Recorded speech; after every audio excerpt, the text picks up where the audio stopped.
commencer avec un peu de sarcasme. Donc, si la police communautaire n'est pas la solution, quelle est la solution à ce moment-là? Donc, comment on fait pour lutter contre la violence policière et l'impunité? Je vais vous lancer toutes ces grosses questions. Là. Vous allez nous dire ce que vous en pensez. Puis, je pense que c'est un bon départ pour le forum, vu que c'est le panel d'ouverture. C'est des questions qu'on va se poser tout au long de la fin de semaine, puis auxquelles on va essayer de répondre. Comment on lutte contre la brutalité policière? Comment on lutte contre l'impunité des policiers? Comment on lutte contre l'injustice? Comment on fait pour dealer avec les questions de violence à l'intérieur de notre communauté, comme vous l'avez mentionné? Comment on fait pour décrédibiliser la police aux yeux de la population? Comment on fait pour diminuer leur pouvoir? Comment on fait pour créer des structures d'imputabilité?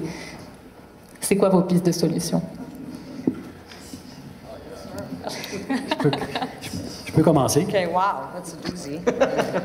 You just got rid of that. Je vais te donner des idées, Gabi. Moi, j'aurais en fait des trucs à court terme et à long terme. À court terme, je me disais que, en particulier dans les communautés où on voit effectivement des problèmes au niveau de l'intervention de la police particulièrement. Donc, on peut... et moi, je pense que le rôle des activistes, en fait, des militants et des militantes et puis des citoyens, c'est d'organiser l'information, finalement, dans la communauté sur le rôle de la police. Moi, je pense qu'il faut vraiment dire que la police, c'est pas juste un service public, mais aussi un service en fait, ça fait de la répression. Donc, ça veut dire de créer des comités de surveillance, de s'organiser pour qu'il y a de plus en plus de gens qui prennent des notes sur le comportement de la police quand elle agit finalement sur la place publique. Mettons quand elle arrête quelqu'un pour l'enquêter sur la rue, donc les gens s'arrêtent, regardent et montrent effectivement que la police est regardée. Et ça, évidemment, c'est une des façons d'une certaine façon, pour dire à la police, je pense que vous êtes mieux d'agir de façon correcte, sinon, effectivement, il risque d'y avoir une plainte. Will disait tantôt, il disait prendre des notes, et quand il se passe des affaires, faire des plaintes, effectivement. Faire des plaintes à la déontologie, faire des plaintes à la police et les rendre publiques, ces plaintes-là. Et on peut les rendre publiques, on peut dire, il s'est passé quelque chose, on fait des tracts, on fait de l'affichage, on passe ça de porte à porte, finalement. Et donc, je pense que c'est important, finalement, de mettre la police, d'une certaine façon, sur ses gardes dans la communauté. Donc, ça ne prend pas nécessairement beaucoup de monde, mais je pense, dans certains organismes, ou de fonder, finalement, un comité de surveillance de la police. Et à long terme, à mon avis, je pense qu'il faut plutôt rendre la police inutile, de plus en plus inutile dans les interventions. Et donc, ça veut dire, pour moi, à long terme, c'est un travail, je pense, dans les organisations communautaires. Je pense qu'il faut retravailler à recréer, en fait, des comités de citoyens, par exemple, des comités de rue, des comités de voisinage, etc., et faire de l'éducation populaire sur la prise en charge, finalement, de la communauté, donc de recréer en fait des liens sociaux et des liens collectifs, et pour faire en sorte que de moins en moins on soit obligé de faire venir la police. Moi, on a fait une expérience dans le quartier Pointe-Saint-Charles avec le café de la Petite Gaule, et ça faisait partie de notre façon d'intervenir, et on se disait, nous, on appellera, on veut au minimum appeler l'intervention de la police. Et donc, ça veut dire que pendant 2 ans et demi que le café a existé, on n'a jamais appelé la police. Ça veut dire qu'on a dealé finalement avec toutes sortes de problèmes à l'intérieur, mais on avait développé une façon collective avec le groupe de personnes qui travaillaient, qui militaient à l'intérieur du café, pour parlementer, en fait, avec des gens qui pouvaient être un peu turbulents de temps en temps, etc.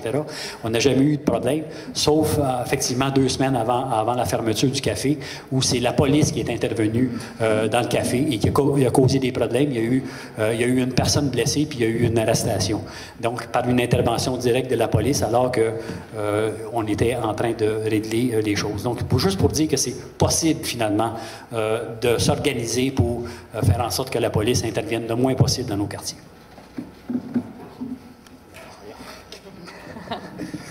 Non, Marcel, moi, cette partie-là, je l'adore, c'est sérieux. Je pense que c'est la meilleure chose. C'est la prise en charge citoyenne qui est le plus important. Faut qu'on arrête de se déresponsabiliser. Je pense qu'il faut qu'on se prenne en main, qu'on commence à réaliser ça. Je pense qu'il y a un important travail d'éducation aussi qui doit être fait. La plupart, surtout des jeunes de nos jours, ils connaissent pas les droits. Puis pourtant, la loi dit nul n'est censé ignorer la loi, alors que la plupart des gens le font, et même les juges doivent reviser la loi parce que des fois, ils sont pas trop au fait de qu'est-ce qui se passe dans leur propre loi, mais les citoyens sont pas supposés l'ignorer. Donc, je pense qu'il faut faire un travail là-dedans. On donne des cours dans les écoles. Je n'ai rien dire contre les cours qui sont là, mais je ne parlais pas du système d'éducation, mais je pense que savoir c'est quoi nos droits déjà, ça pourrait éviter certaines choses dans les relations qu'il va avoir dans l'immédiat avec la police tant qu'on ne revoit pas d'autres parties. Je pense aussi il faut revoir le mandat des policiers comme on l'a mentionné déjà. Le mandat d'intervention, on veut pas forcément une police proactive, on veut une police, moi je la verrais plus comme un ensemble de citoyens qui prennent en charge une communauté, qui connaissent cette communauté-là aussi et qui vivent dans la communauté. Je pense que ça me rassurerait plus que quelqu'un qui vienne de l'extérieur aussi. Je pense que c'est la meilleure chose qui pourrait être faite. Puis on voit aussi que partout au Canada, partout au Québec, que toutes les statistiques pour le crime sont en baisse, qu'on parle des meurtres, qu'on parle de criminalité ou quoi que ce soit, tout est en baisse, mais la seule chose qui continue à monter, c'est toujours la police. Donc là, on augmente le nombre de policiers, donc on crée un sentiment d'insécurité aussi, et la population avec les médias aussi. Et ça, c'est quelque chose qu'il faut changer, c'est les médias aussi, parce que les médias créent ce sentiment d'insécurité-là. Et les gens embarquent là-dedans, et tout le monde barre leur porte, tout le monde a peur de leurs voisins, tout le monde a peur de ci. Donc on crée une société d'individualisme. Puis je pense que Gabi va y toucher pas mal avec le côté capitaliste par rapport à ça. Donc, je pense qu'il y a tellement de choses qu'on doit en faire. Et c'est surtout sensibiliser le plus qu'on peut, nous autres mêmes, les gens, les jeunes, les gens qui nous entourent, par rapport aux actions policières qui sont faites et qui ne devraient surtout pas être faites. Donc, je vais te laisser finir là-dessus avec plaisir. I agree with everything you guys said. But, I do think there are certain strategies that can be used, but I think the ultimate goal should be to tear down the police and rebuild, because I do think if you build something on a faulty structure, you're never going to be able to fix it. You have to just tear it down and start anew. So I think that should be the ultimate goal. But in order to break down legitimacy, I think we have to constantly expose the abuses and the injustices that go on, because I do think we have to convince, not us, because we're all here for the same reason, but people out there, because there is a false legitimacy. And I know in other countries, people don't agree with me oftentimes, in other countries there's corrupt police, and there's, you know, you can buy off police, and a lot of different things go on in other countries. But I've never seen, like, Western world, how the police are seen as legitimate, you know, like how people could look at the police and say, in these other countries, everybody doesn't like the police, regardless of, there's more of a community in terms of that, and they're all against that kind of authority. But here, there's this false window dressing that they add on all the time that people think, oh, they're actually here to help us. So I do think we have to try to convince as many people as possible by exposing the injustices that go on a daily basis.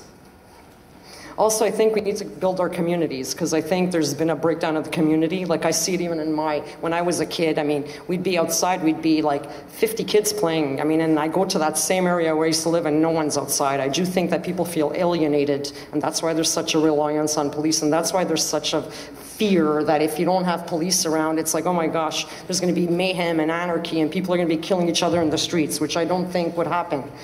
But I do think we have to rebuild communities, expose the abuses and injustices, because, like we said, we have to fight against the machine of the mass media that oftentimes tries to, you know, sedate the people in terms of what's going on. And I think ultimately what's important as well when we're talking about breaking down legitimate police is to never my stand is to never engage with the police, because anytime you do, if you're a community group and they approach you that they want you to do something with, it further, they get more legitimacy, because it's going to be in the paper the next day and they're going to have their arm around you, and there's going to be a thing about how they're trying to work together. And that, I think, also aids in the legitimacy of policing. So I do think whatever's done, my strategy is to remain completely outside and oppositional, because they are on the other side, you know?